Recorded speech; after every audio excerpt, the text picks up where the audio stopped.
নমস্কার, আমরা TV news 10-এর camera নিয়ে আজকে আইকিউ সিটি হসপিটালে চলে এসেছি। আমরা কথা বলে নেব এখানকার পেডিয়াট্রিক সার্জিক্যাল ডিপার্টমেন্ট আইকিউ সিটিতে আছে যে তিনি যেখানে আছেন সেই डॉक्टरेর सঙ্গে, डॉक्टर चंद्रशेखर सिंह संगे। डॉक्टर नमस्कार हमारे चैनल पे। सर, ये जो पेडियाट्रिक सर्जिकल डिपार्टमेंट है या पेडिकल सर्जरी जो है, तो सर ये स्पेसिफिकली क्या है? पीडियाट्रिक सर्जरी डिपार्टमेंट है एक रिलेटिवली न्यू ब्रांच है सर्जरी का, जिसमें हम स्पेसिफिकली जो छोटे बच्चे होते हैं right from day 1 of life to up to 18 years of age, उनके जितने भी सर्जिकल डिजीजेस होते हैं उसका हम जो है इलाज करते हैं, उनकी ऑपरेशंस करते हैं। बच्चों को हम एक अडल्ट का मिनिएचर फॉर्म मान करके ट्रीटमेंट नहीं कर सकते, क्योंकि उनका मेटाबॉलिज्म, उनकी बीमारियां और उनके ऑपरेशन करने का तरीका, ऑपरेशन के प्रिंसिपल्स बिल्कुल अलग होते हैं। राइट। अगर हम उन्हीं प्रिंसिपल्स पे काम करें जिन पे अडल्ट का करते हैं, तो जो आउटकम्स ऑपरेशन के मिलेंगे वो बिल्कुल ही अच्छे नहीं रहेंगे। इसीलिए इस ब्रांच को स्टैब्लिश किया गया है, जिसमें स्पेसिफिकली हम बच्चों के ऑपरेशन से रिलेटेड जो प्रॉब्लम्स होते हैं right from congenital anomalies to बाद में जो सर्जिकल प्रॉब्लम्स बच्चों के सामने आ सकते हैं, उन सारे बीमारियों का ट्रीटमेंट करते हैं। सर, ये जो है क्वेश्चंस बहुत सामने आता है कि बच्चे रो रहे हैं, बच्चे बोल नहीं पा रहे हैं, कि उनको भूख लगे तो भी वो रो देंगे या कुछ भी हो तो रो देंगे। तो आप लोगों को ये तो बहुत तकलीफ होता है कि या कैसे ये ऑब्स्टेकल को आप पार करते हैं कि उनका ट्रीटमेंट कैसे किया जाए, क्योंकि वो तो बोल नहीं पाएंगे कि मेरा यहाँ दर्द है, यहाँ कष्ट हो रहा है, कि यह प्रॉब्लम है। तो जो छोटे बच्चे होते हैं उनके पास एक्सप्रेस करने का सिर्फ एक ही तरीका होता है, रोना। तो बच्चे को भूख लगेगा तो भी बच्चा रोएगा, बच्चे को अगर सुसु से उसका डायपर गीला हो गया तो भी रोएगा, भूख लगी है तो भी रोएगा, दर्द हो रहा है तो भी रोएगा। तो और अगर कोई ऐसी बीमारी है उसको जिसमें ऑपरेशन की जरूरत हो रही है तो भी वो रोएगा। तो बच्चे को के रोने को हम लाइटली नहीं लेते। पता कैसे चलता है? वो बच्चे के दूसरे सिम्टम्स से हमको पता चलता है, जो एसोसिएटेड सिम्टम्स हैं, जैसे बच्चे को अगर उल्टियाँ हो रही हैं या पेट फूल रहा है या पॉटी नहीं कर पा रहा है बच्चा, बुखार आ रहा है, तो इन सारे सिम्टम्स से हमको इनडायरेक्टली पता करना होता है कि बच्चे को क्या परेशानी है और हम किस लाइन में उसको इन्वेस्टिगेट करें, उसके अल्ट्रासाउंड, एक्सरेज वगैरह करें और उसको सही लाइन पे उसका डायग्नोसिस पता चले और उसका ऑपरेशन हो सके। तो बच्चों के पास जो है, हम बच्चों से क्लिनिकल हिस्ट्री बहुत मिलना कम होता है। जो भी हिस्ट्री मिलती है वो बच्चों के पेरेंट्स से मिलती है। पेरेंट्स भी ज़्यादातर इतना ही बता पाते हैं कि रो रहा है, हो सकता है कोई परेशानी हो।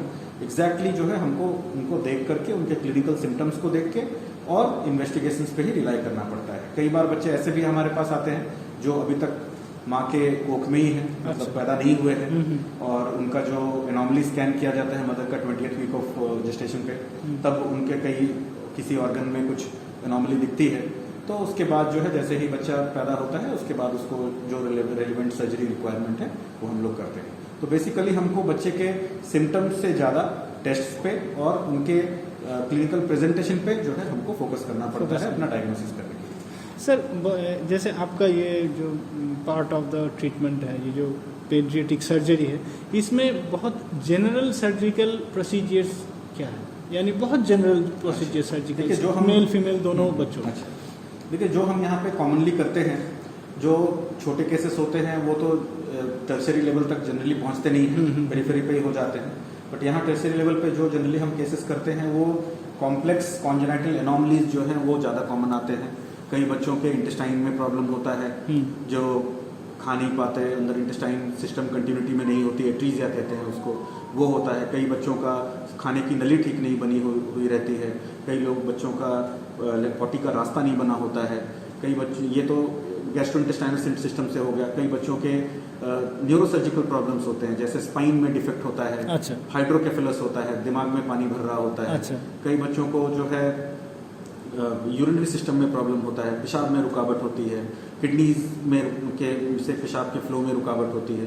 तो जनरली हम पीडियाट्रिक सर्जरी डिपार्टमेंट में बच्चे के सारे ही सिस्टम्स को कवर करते हैं और सारे ही सिस्टम में जो कॉन्जेनाइटल एनॉमलीज होती हैं, जो कॉन्जेनाइटल डिफेक्ट होते हैं, जो एक नॉर्मल सिस्टम जैसा बनना चाहिए, अगर वो वैसा नहीं बन पाया है, उसको सर्जिकली करेक्ट अगर किया जा सके, अच्छा, तो उन सारे ही सिस्टम्स के सारे ही डिजीजेस को हम ऑपरेशन करके ठीक करने की कोशिश करते हैं। सर यानी यहाँ पे जो आपके पास जो पेशेंट्स आएंगे तो उनका यानी ऐसा कोई अलग से सावधानी बरतना ज़रूरी नहीं है, लेकिन उनको ट्रैक रखना ज़रूरी है कि ये बच्चा रो क्यों रहा है या रो नहीं रहा है या कुछ भी हो, वो करके आपके पास लेके आना ये जनरली जो बच्चे होते हैं वो इनिशियली जो है वो पीडियाट्रिशियन के पास जाते हैं, जो पीडियाट्रिक मेडिसिन के डॉक्टर होते हैं राइट, उनके पास जाते हैं, क्योंकि इनिशियली जो पेरेंट्स होते हैं उनको ये समझ नहीं आता कि ये कोई ऑपरेशन वाली बीमारी है या उसमें ऑपरेशन की जरूरत पड़ सकती है, ये उनको पता नहीं होता।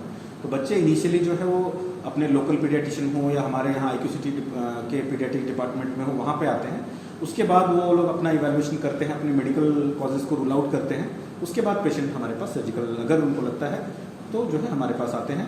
कुछ पेरेंट्स होते हैं जो थोड़ा ज़्यादा नॉलेजेबल हैं, जो समझदार हैं, समझते हैं, तो पेशेंट डायरेक्टली भी हमारे पास आते हैं। बट जनरली जो तरीका है वो पहले पीडियाट्रिशियन के पास जाते हैं और वो वहाँ से रेफर होकर हमारे पास आते हैं। ठीक है सर, आप जैसे बच्चों का डॉक्टर हैं तो अभी एक नया भी आया हुआ है डिपार्टमेंट जो पहले नहीं था, जेरियाट्रिक डिपार्टमेंट, जो बुरे लोगों के लिए है। तो सर ये डिपार्टमेंट में ये कोविड सिचुएशन में ऐसा कोई प्रॉब्लम, कोविड में तो आपका सर्जिकल कोई इंटरवेंशन नहीं रहता है ज़्यादातर, ठीक है ना, तो ये सर्जिकल डिपार्टमेंट में आपका ऐसा कोई ऑब्स्टिकल फेस हुए हैं? हमारे पास हाँ ऑब्स्टिकल होती है। ऑब्स्टिकल ये होती है कि पोस्ट कोविड सिनेरियोज बहुत सारे ऐसे आते हैं जिसमें बच्चों को वेग एब्डोमिनल सिम्टम्स होते हैं, ओके, वेग चेस्ट सिम्टम्स होते हैं। ओके, एब्डोमिनल सिम्टम्स किसी को भी हो तो कंफ्यूज होते हैं अपेंडिसाइटिस से, किसी को उल्टियाँ वगैरह हो रही हैं, पॉटी हार्ड हो रही है, कई बार इंटेस्टाइनल ऑब्स्ट्रक्शन से जो है कंफ्यूज होते हैं। तो जो है हमको बहुत, किसी बच्चे का अगर एक्चुअली अपेंडिसाइटिस नहीं है और अगर सपोज अपेंडिसाइटिस मान के या किसी रिपोर्ट पे भरोसा करके उसका अपेंडिसेक्टमी कर दिया गया और कारण कुछ और था, तो उसका पेन तो उसके बाद भी नहीं जाएगा। तो हम लोगों को बहुत सावधानी से इन पोस्ट कोविड जो सिंड्रोम्स और सिम्टम्स मिल रहे हैं एब्डोमेन के, उनको बहुत जो है सावधानी से देख करके और रूल आउट करके उसके बाद ही अपना ऑपरेशन करना रहता है।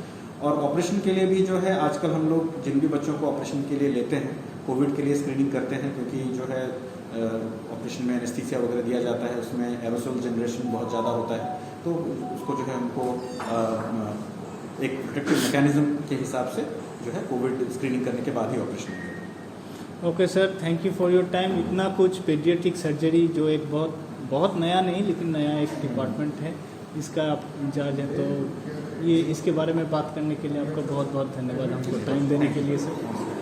আমরা কথা বলে নিলাম পেডিয়াট্রিক সার্জন ডক্টর চন্দ্রশেখর সিংয়ের সঙ্গে, IQCT হসপিটালের ইনি কনসালটেন্ট পেডিয়াট্রিক সার্জন। তো কথা বলে আমরা জানতে পারলাম যে বাচ্চারা কিন্তু মুখে কিছু বলতে পারে না, তারা শুধু কাঁদে এবং সেই কান্নাটাকে কিন্তু আমরা ইগনোর না করে যেন ডাক্তারের কাছে নিয়ে আসি এবং তারা তাদের নানা রকম টেস্টের মাধ্যমে বলে দেবেন যে তার কি প্রবলেম হয়েছে। আপনারা সঙ্গে থাকুন, নমস্কার।